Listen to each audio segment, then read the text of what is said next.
I have a piece of paper in a drawer. That's it. That's the whole thing. A rectangle of pressed plant fiber, about as long as my forearm, with gold leaf around the edge and 41 lines of formal Iridian script running down the middle. There's a blank space at the bottom, roughly the size of a thumbprint, where a defeated world's representative is supposed to put their mark. It's still blank. I've carried that paper for 63 years, through 2 evacuations, 1 court-martial, and a very long walk across a continent that wasn't mine. My hands shake now. That happens to my people, near the end, so I don't take it out much. But sometimes the young ones come to the archive and they ask me the same question, always in the same careful voice, like they're afraid of the answer. They ask, how did we lose? And I tell them the truth, which is that we didn't lose, not the way you're thinking. Nobody beat us. Our fleet was intact. Our weapons worked. Our supply lines were never broken. We just couldn't get anybody to sign the paper. Let me start from the beginning. I've got time, and honestly, so do you. My name is Ossik Valthrine. I was interpreter, 3rd rank, attached to the 9th Excise Fleet of the Iridian Empire, and I want you to understand something right away. I was not a soldier. I never fired a weapon in my life. I couldn't have. My species were called Threshed, if that means anything to you. We've got hands like wet cloth. 6 fingers, no bone past the 2nd joint. Good for sorting seed. Good for handling old documents. Terrible for holding anything that kicks. What we're good at is language. Something about the way our memory works, smell and sound tangle together in our heads, so a word tastes like something. You say a word to me once, and it's got a flavor forever. By the time I was 40, I had 209 languages sitting in my skull like jars on a shelf. That's why the Empire wanted me, not to conquer, to finish. See, this is the part everybody gets wrong about us.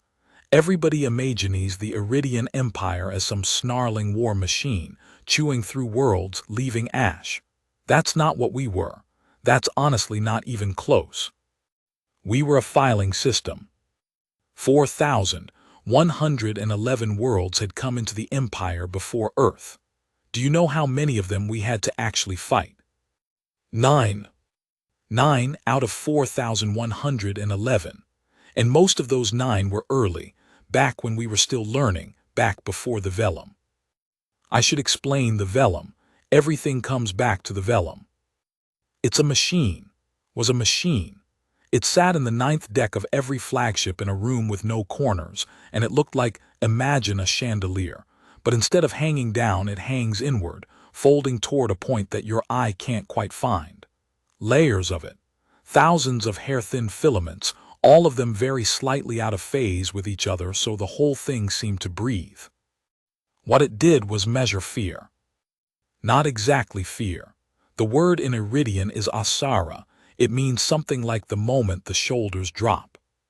The vellum could read a population from orbit, through hull and cloud and stone, and tell you the precise pressure at which that population would stop.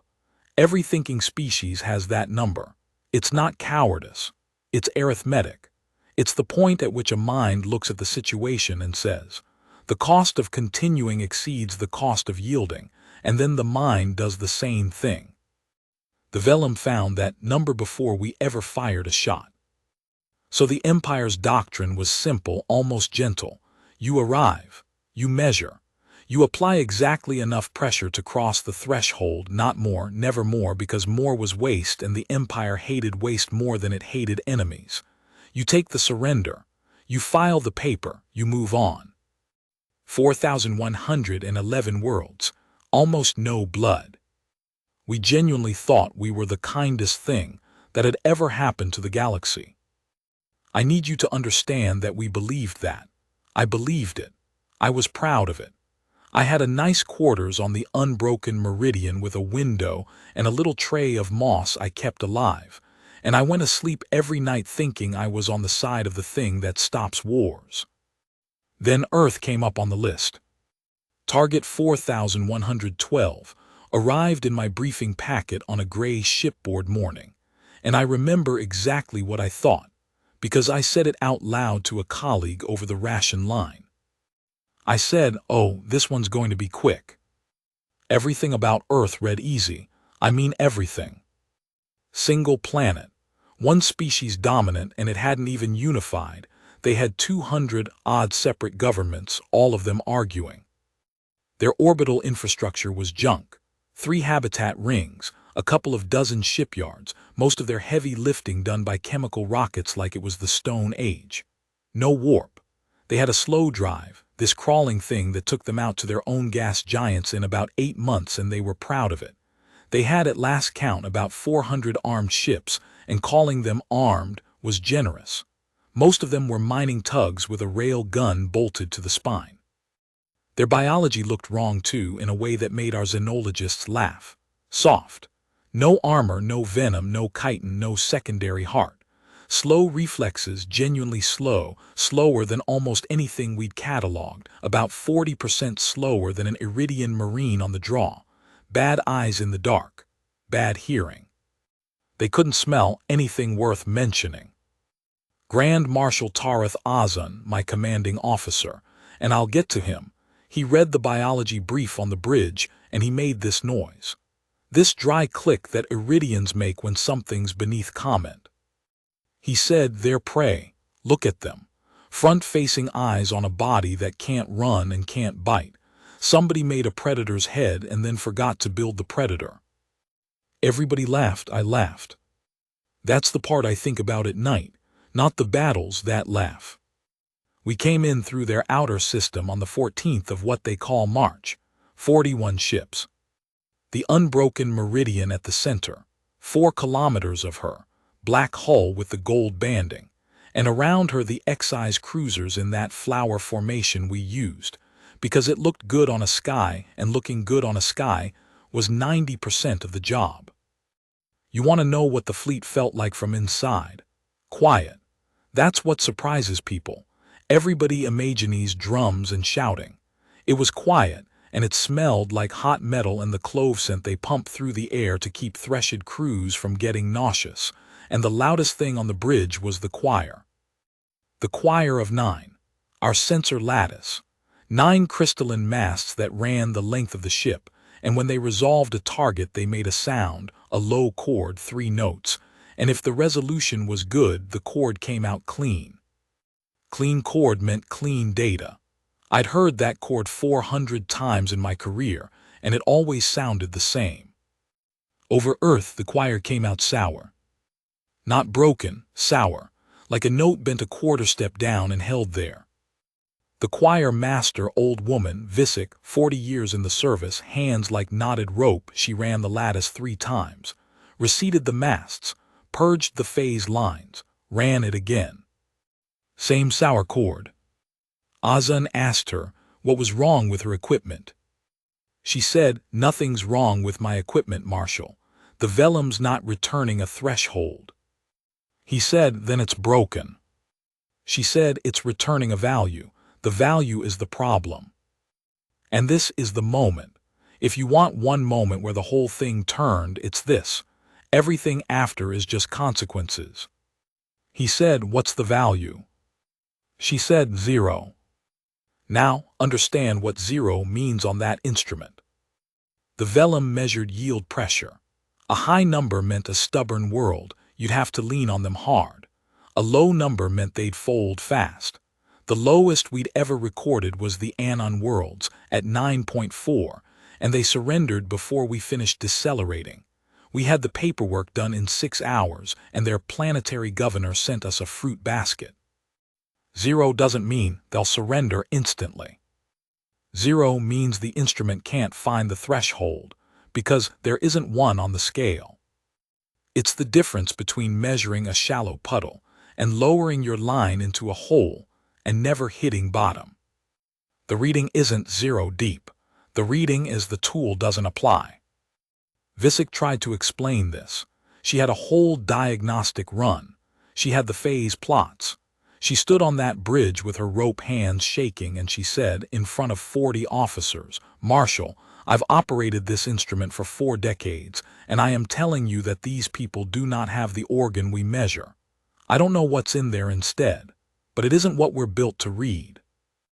And Azan, I want to be fair to him because I hated him for a long time and then I stopped, because hating a dead man is a waste. Ozan was not stupid. He was the third best fleet commander in the Empire, and he'd taken more worlds than anyone living. He looked at her plots for a long time. Then he said, or their instrument-facing population is fragmented across 200 political units, and the reading is averaging into noise. Which was, honestly, that was a reasonable thing to say. That was a smart thing to say. If somebody had said that to me, I'd have nodded. Visick said, that's not how the instrument works. Ozan said, it's never been used on a fragmented world. Silence. She didn't have an answer. Neither did anybody. He was right about that one narrow thing, and being right about one narrow thing is how the Empire walked into the fire. He ordered the standard opening. Announcement, demonstration, terms. And he turned to me. I was standing near the back with my document case because that's where interpreters stand, near the back, holding the paper, and he said, Vol 3, get your surrender document out. This won't take long. I said, yes, Marshal. I actually got it out. I unrolled it and I checked the seals, and I set it on the little lectern by the communications well so it would be ready. 63 years later, it's in a drawer in my room, and the thumbprint space is still empty, and I'm still the only interpreter in Iridian history who never filed a document. The announcement went out on every frequency they had. I wrote it. That was my job. I'd learned their main trade language in 11 days from intercepts. It was a mongrel thing, delightful, full of stolen words. It tasted like rain on hot stone. The text was standard. It's been standard for 900 years. It says, your world has been assessed. Resistance has been calculated. The cost of your resistance has been calculated.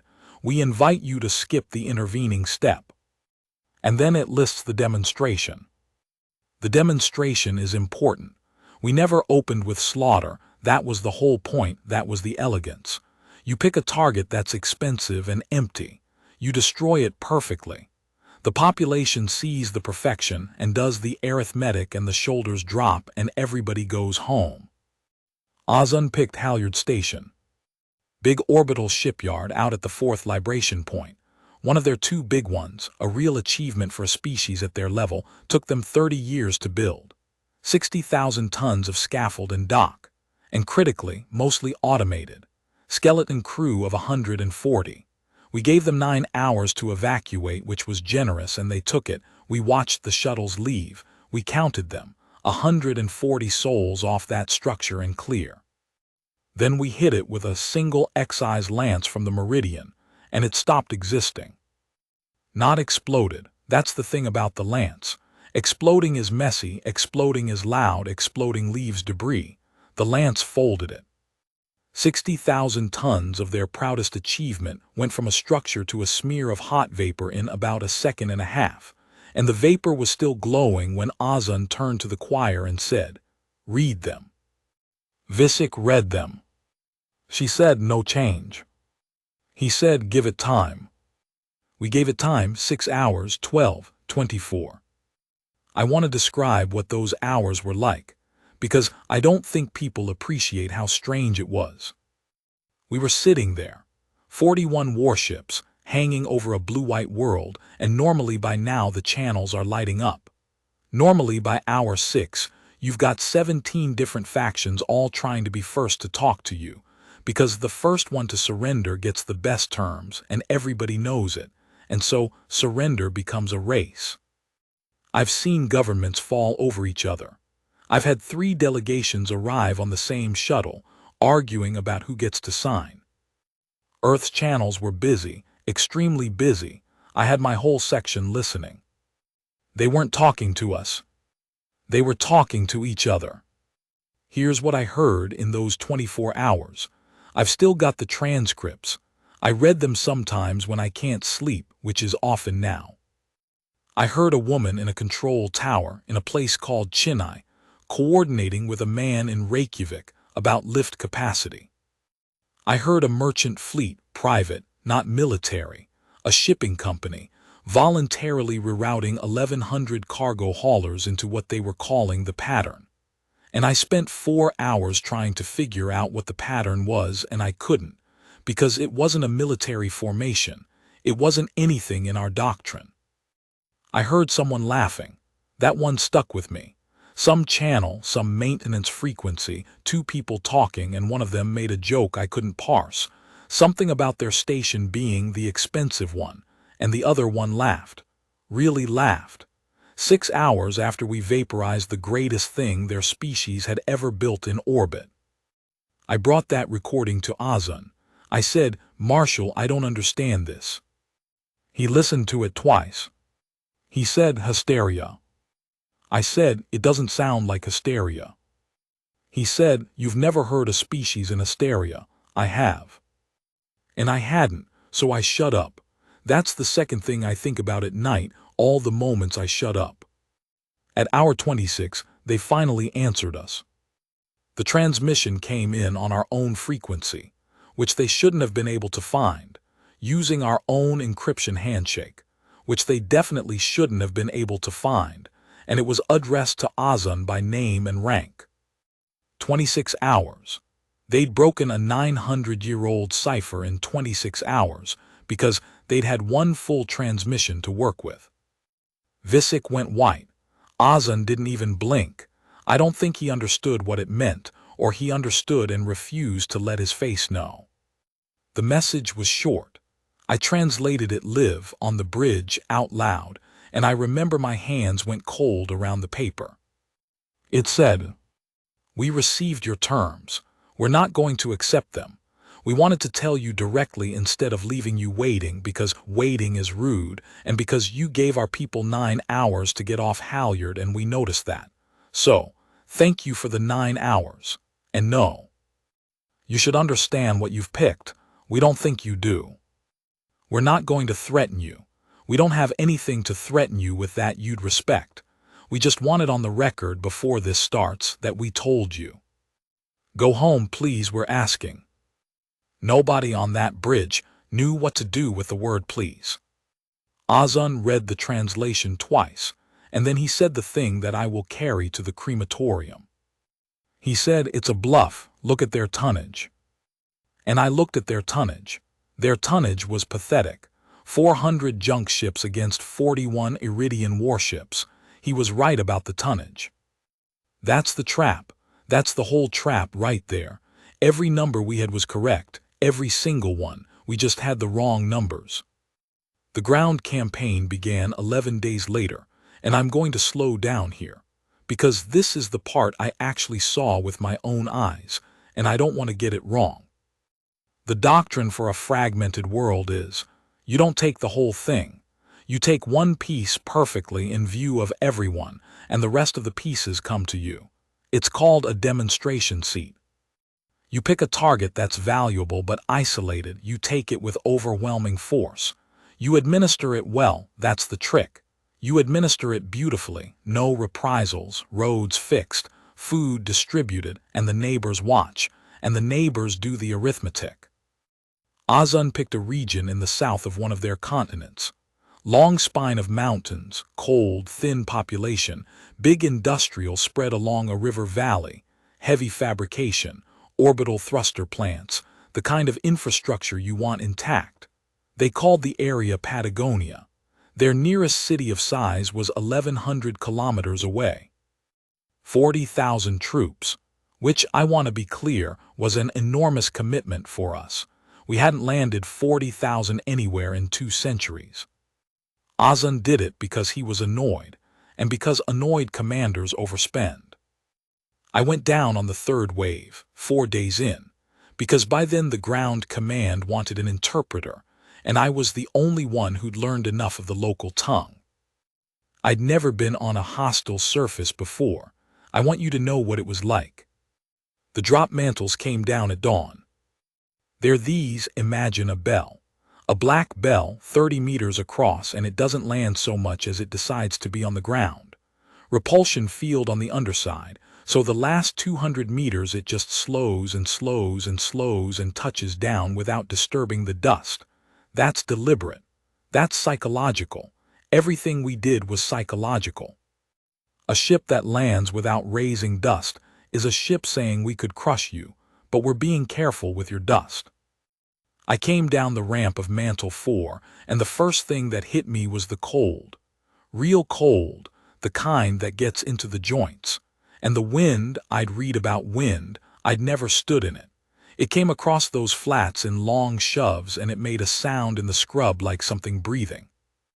And the sky, I want to talk about the sky for a second. Earth's sky is blue, I knew that. I'd read it 40 times, but nobody tells you that it's deep. Iridian sky is a lid.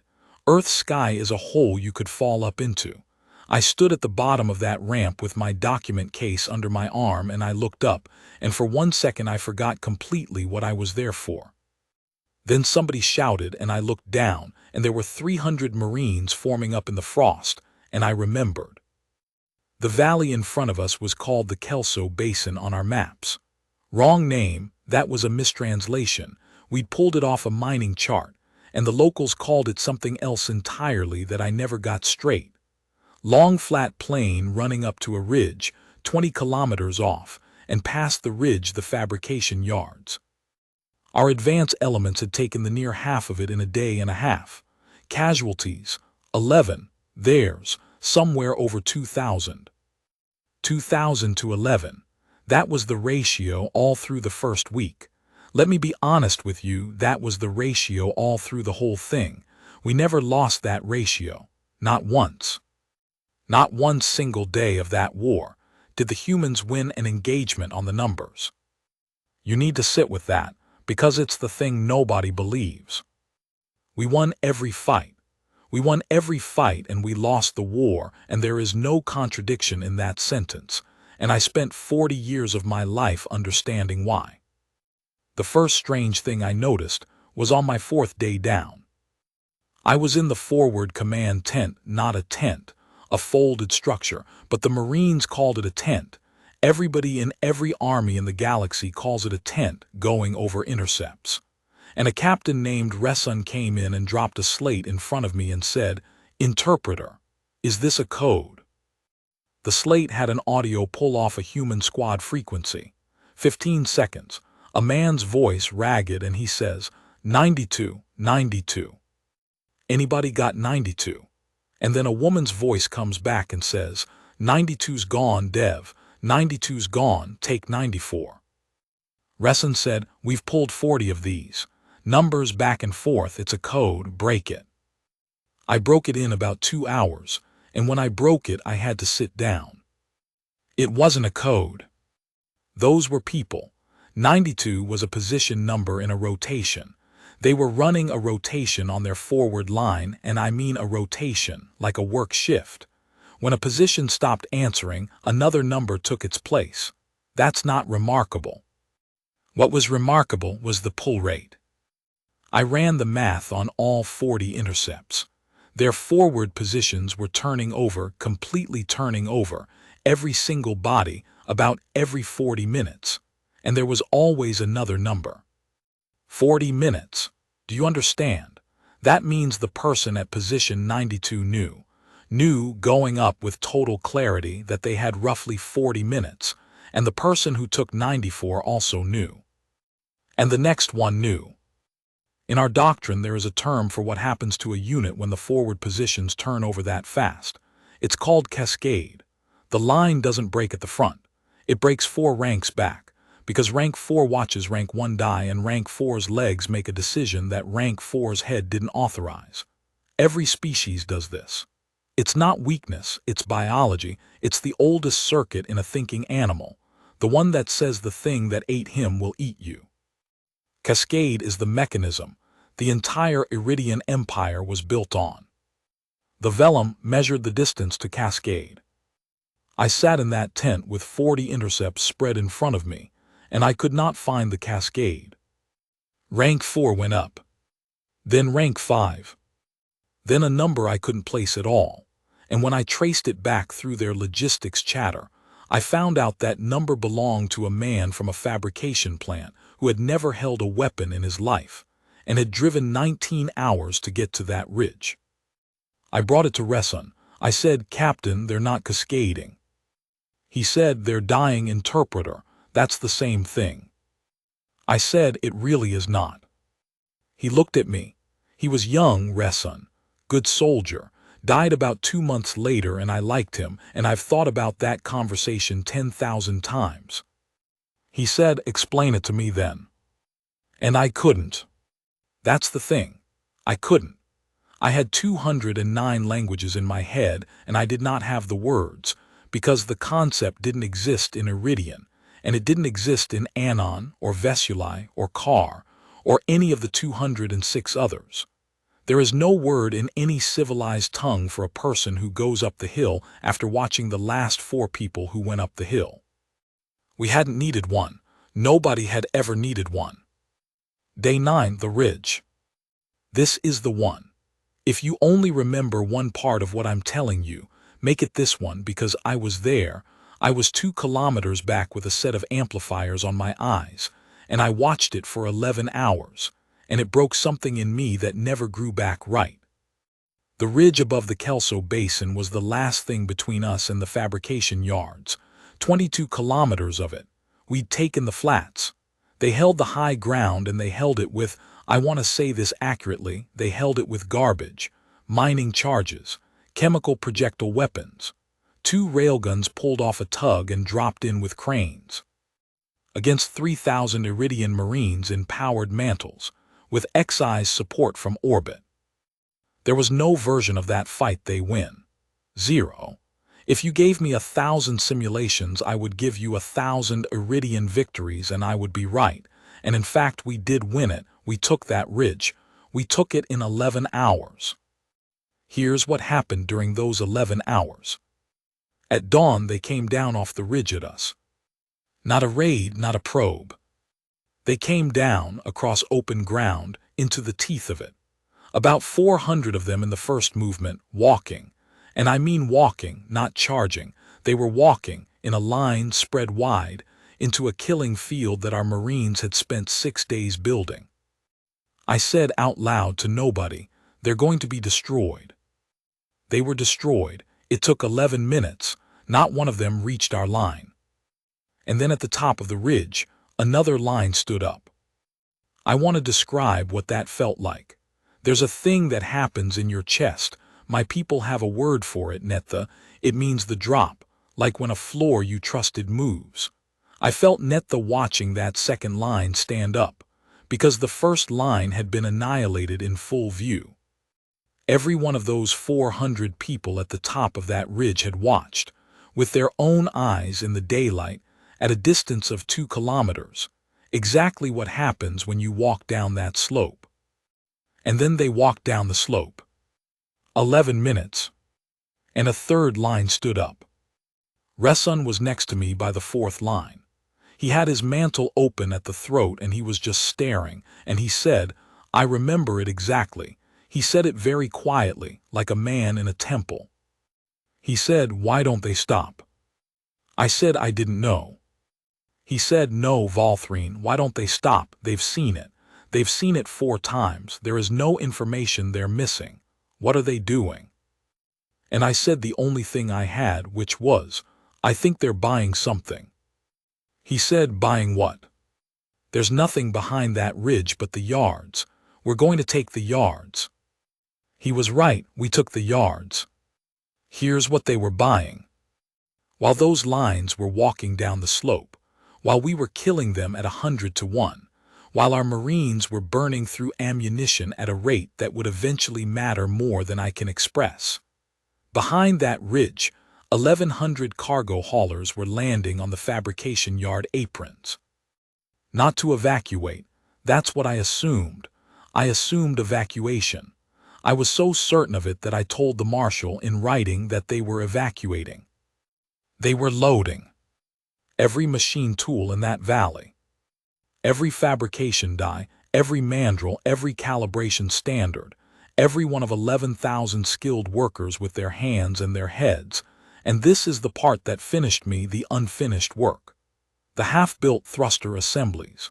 They took the half-built ones, because a half-built thing is 100 decisions already made, and they didn't want to make those decisions twice. 11 hours.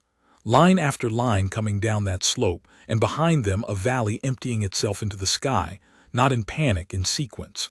Heaviest first. Longest lead time items first. Someone had a list.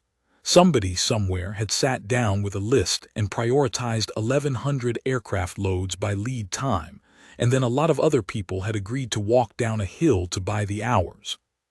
And you have to understand, the people walking down the hill knew about the list. That's the thing. That's what I found in the intercepts afterward. They talked about it. They said things like, "How many left?" And someone would say, 60%, and they'd say, "Okay," and go. Okay. They said okay. We took the ridge at dusk. We came over the top with 3,000 Marines, and we lost, I think, 31 dead over the whole day, which is a catastrophe by our standards, an absolute catastrophe, and we came over that ridge into the fabrication yards, and the yards they were swept. Not burned, not booby-trapped, not sabotaged, not even messy, swept. Somebody had swept the aprons. There was a chalk mark on one of the loading doors. I went and looked at it myself, because I was the interpreter and marks were my job. It said in their script, in a hand that was clearly rushed, "Sorry about the mess, day shift." There was no mess. That was a joke. I stood in an empty fabrication yard on a conquered ridge that had cost 2,000 human lives to hold for 11 hours, and I read a joke that a person had stopped to write while people they knew were dying 2 kilometers away, and I did not have the vocabulary for what I was looking at. I still don't. 63 years and I still don't. We held that valley for 4 months. Beautiful administration. Genuinely, Azan did it exactly by the book, and the book is a good book. We repaired the road net. We ran the water plants better than they'd been run. We didn't take reprisals. We didn't touch the civilian population. We had a Marine executed for striking a local, and we executed him publicly, and we told everybody why. Nobody came to us. Not one delegation. Not one faction. Not one opportunist. In 4,111 worlds there is always an opportunist. There is always somebody who shows up and says, "What if I helped you?" And I had a whole set of protocols for handling them, and I never used a single one. What I got instead was, I'm going to try to say this right. The population stayed. They didn't flee. They didn't fight, mostly not in the valley. They stayed and they went to work and they were polite to us and they fixed nothing. Do you understand? Every machine in that valley broke and nobody fixed anything, and nobody refused to fix anything either. You'd ask a man to repair a pump and he'd say yes, absolutely. And he'd go look at the pump, and he'd come back and say the part's on order, and it was true. The part was on order. He'd ordered it, and it never came, and he'd order it again, and he was so pleasant about it. 4 months, our engineers slowly went out of their minds. And every single night on frequencies we couldn't fully suppress, the whole planet talked to that valley. Not propaganda, nothing rousing. They just checked in. Somebody in a city on the other side of the world would come on a low-power set and read out the results of a sporting event.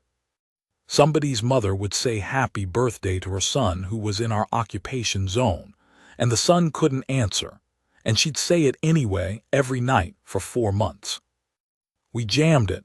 They shifted. We jammed the shift. They shifted again. Eventually somebody figured out you could see a pattern of lights from the mountain at night, and they started blinking at the valley. You can't jam blinking. There's no doctrine for blinking.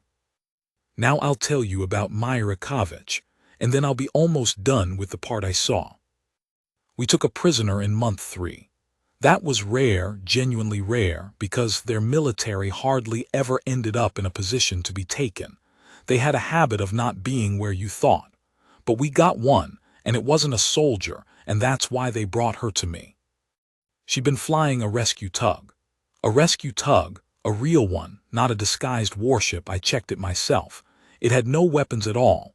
It had cutting gear and grapples and a medical bay with 6 beds, and one of the beds had a child's drawing taped over it.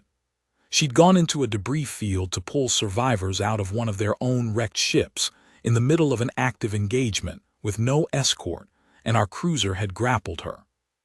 Her name was Myra Kovac. She was 54 years old.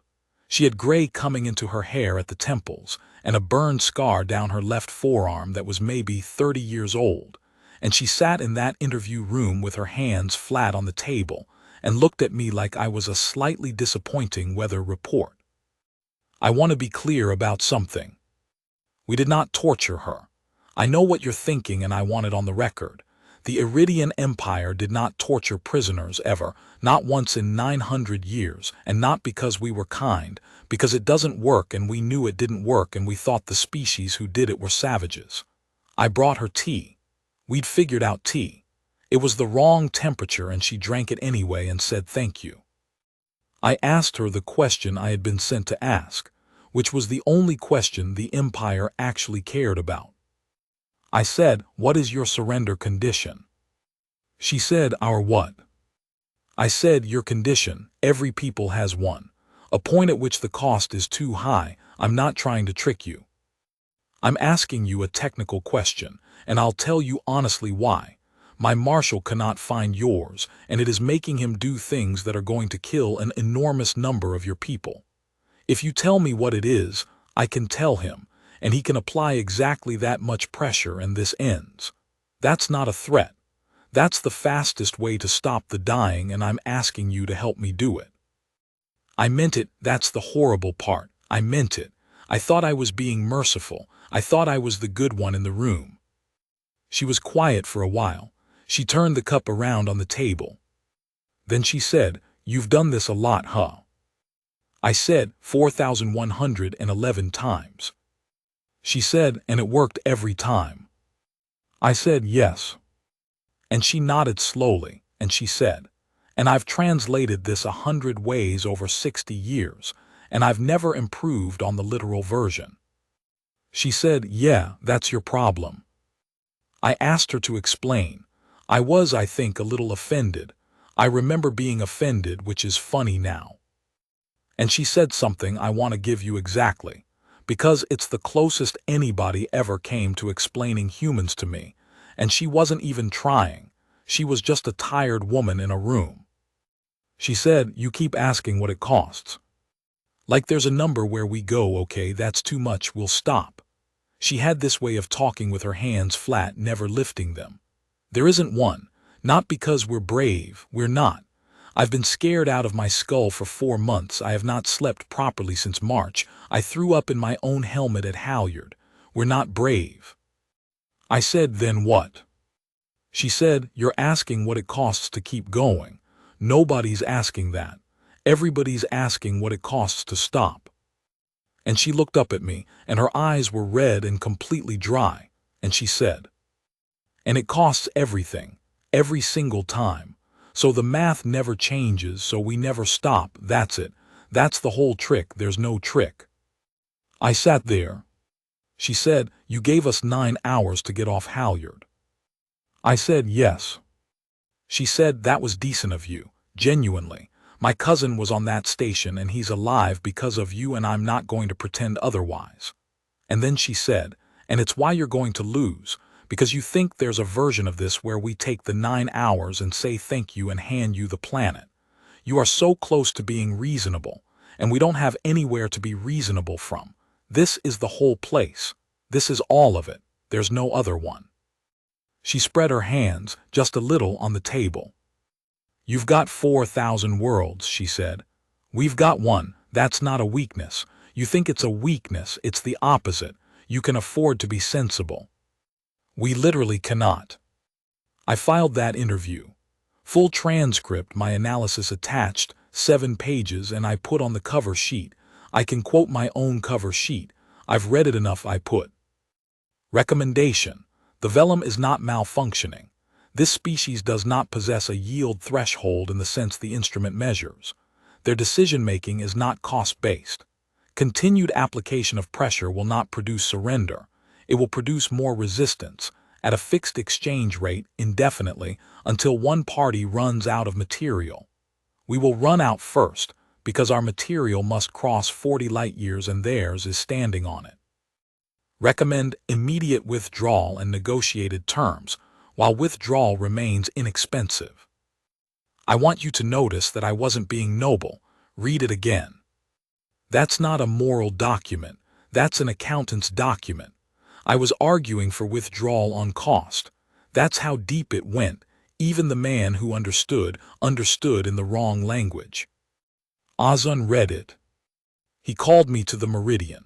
Shuttle up, 4 hours, and I stood in his ready room with the blue curve of that planet filling the window behind him, and he had my 7 pages in front of him, and he'd marked them up in his own hand, which meant he'd taken them seriously.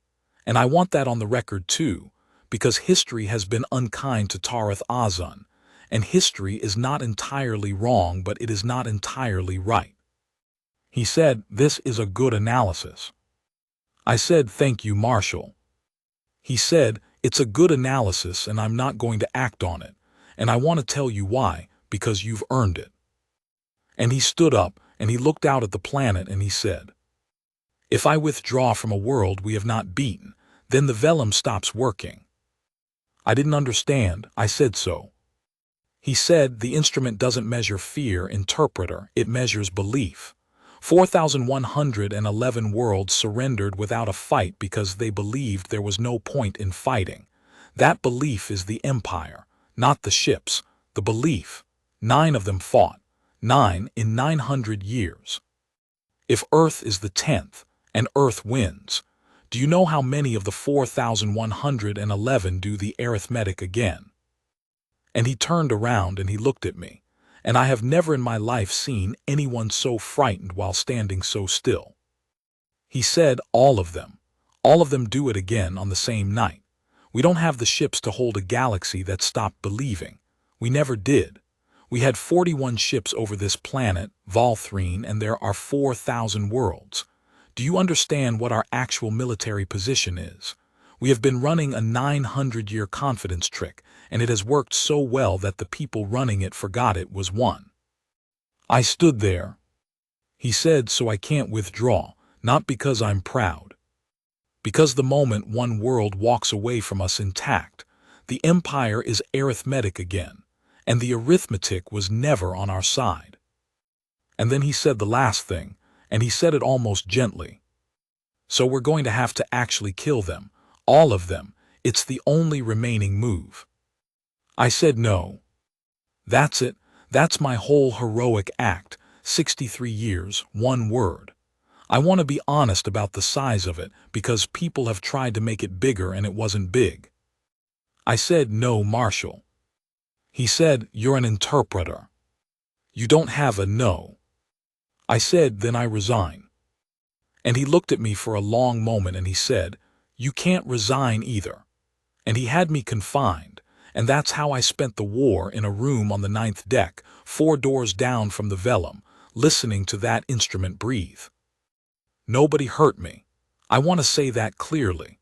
They brought me my meals and they kept my moss alive, and once a week a young rating came and asked if I needed anything, and I always said no, and he always looked relieved. I listened to the whole war through a door. I'm going to tell you how it ended, and then I'm going to stop, because part 2 is longer and worse and I'm tired. It ended because of the arithmetic Myra Kovacs put on my table with her flat hands, and I want you to see it, because it's not a battle. There's no battle. That's what nobody believes.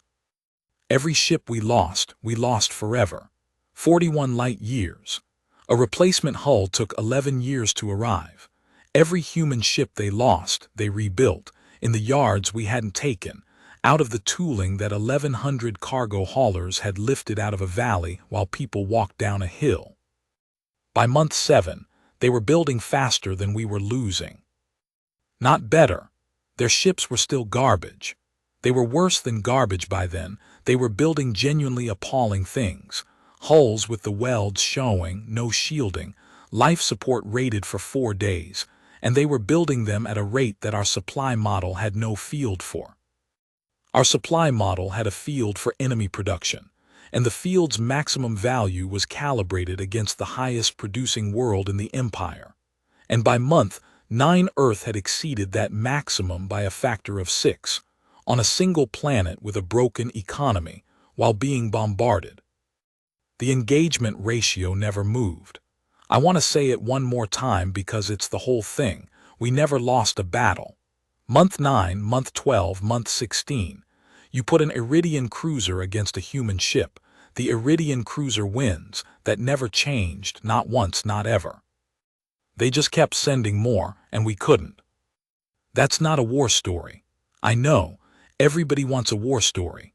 Everybody wants the moment where the plucky humans outthought us or found our weakness or made a heroic charge. There isn't one. The truth is dumber and much, much worse. We were 41 ships far from home fighting a species that would not do arithmetic, and every month the pile of their wreckage got bigger, and every month there were more of them in it. And one day Grand Marshal Tareth Azan looked at a supply projection and understood that he was not going to run out of enemies. He was going to run out of ammunition. He came to my room himself. Month 19, he looked terrible. He said, "Vol 3, I need the surrender document." And I got it out of my case, and I unrolled it, and I checked the seals, and I set it on the little table by my moss, and I looked at him. And he said, "No, not that one."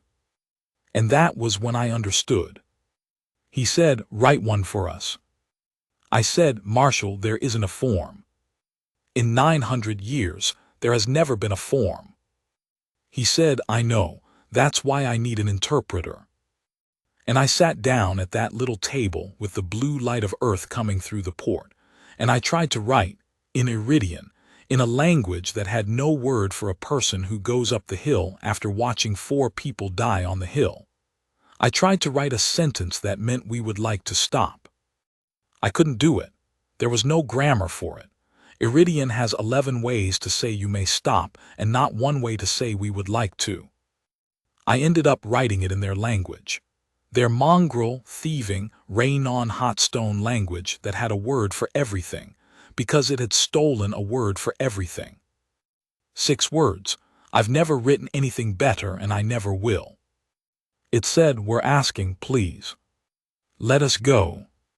We sent it on their frequency, at their power in their tongue, and there was a very long silence.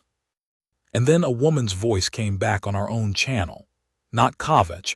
I never found out who. I've looked for 63 years and I've never found out who. And she said, in a tired, ordinary kitchen table voice, the way you'd say it to a neighbor, "Yeah, okay, go on then." Okay. They said okay. No terms, no tribunal, no reparations, no occupation, no paper, no thumbprint. 41 warships, 19 months, 6 million human dead, 6 million, and I've done that arithmetic every day since. And at the end of it, a woman I never met said okay and go on then, like she was letting a car merge. That's when I finally understood, standing in that little room with my moss. They weren't being merciful. That wasn't mercy. We were just never the point. We had spent 19 months and everything we had trying to be the most important thing that ever happened to those people, and we hadn't managed it. They had a list. They had shifts. They had a woman reading sports results into a low-power set for 4 months. We were an interruption. A bad, expensive, terrible interruption, and the second we stopped interrupting, they went back to it, because it was the thing, it was always the thing, and the empire, 4,111 worlds, 900 years, the greatest arrangement of belief in the history of thinking creatures. The empire was never big enough to be their whole day. The fleet left. 31 of the 41.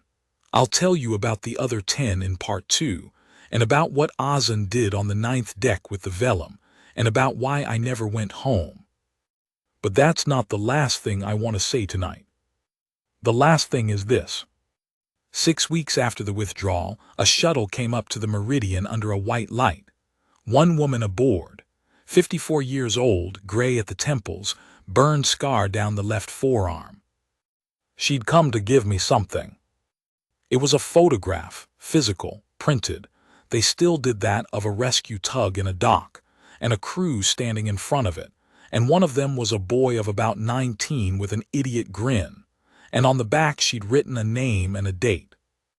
And she said, "That's the one you pulled out of the debris field before you grappled me. Your cruiser. Your people. They got him out first and then they took my ship, and I've been trying for 19 months to figure out how to feel about that, and I've decided I'm just going to say thank you and leave." And I said, "I'm not proud of this." I was crying. My people cry. It's a whole thing. I said, "I'm sorry. I'm so sorry. We didn't know what you were." And Myra Kavech looked at me for a long moment. And she said, "You did, though. That's the thing, Osik. You gave us 9 hours. Somebody down there was smart enough to give us 9 hours, and I've thought about that every single day, because that means somebody in your outfit looked at us and saw people and gave them time to get out." She picked up her helmet, and at the door she stopped, and she said the thing I have thought about every day for 63 years, and it's the reason there's a blank paper in my drawer instead of a filed one, and it's the reason I'm still on this planet at the end of my life, in a room with a window and a tray of moss. She said, "You didn't lose because you were cruel. You'd have won if you were cruel. You lost because you were almost decent, and almost decent people always think there's a price. And then they meet somebody who hasn't got one and they call it a miracle." She put her helmet on. "It's not a miracle," she said. "It's just Tuesday. Come down and see it sometime." I did. I never left.